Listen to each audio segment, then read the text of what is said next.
মানুষের যা কিছুই হারিয়ে যাক না কেন তা মানুষ খুঁজে নিতে পারে, অথবা সেটার বিপরীত কোনো কিছু নিয়ে নিজেকে মানিয়ে নিতে পারে।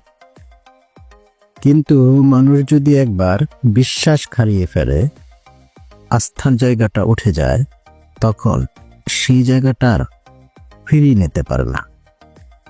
কেননা এই জায়গাটা এমন একটি জায়গাটা, যে জায়গাটা মানুষের হৃদয়ের মধ্যে লুকায়িত আছে।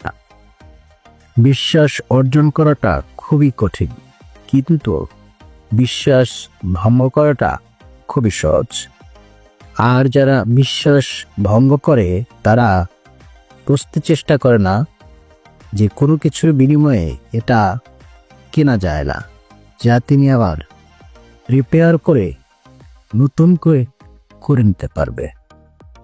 বিশ্বাস ভেঙে গেলে সে বিশ্বাস আর কখনো ফিরে আসে না। এটাই প্রাকৃতিক নিয়ম। ধন্যবাদ, ভালো থাকবেন। আশা করি পরবর্তী ভিডিওতে দেখা হবে ইনশাআল্লাহ।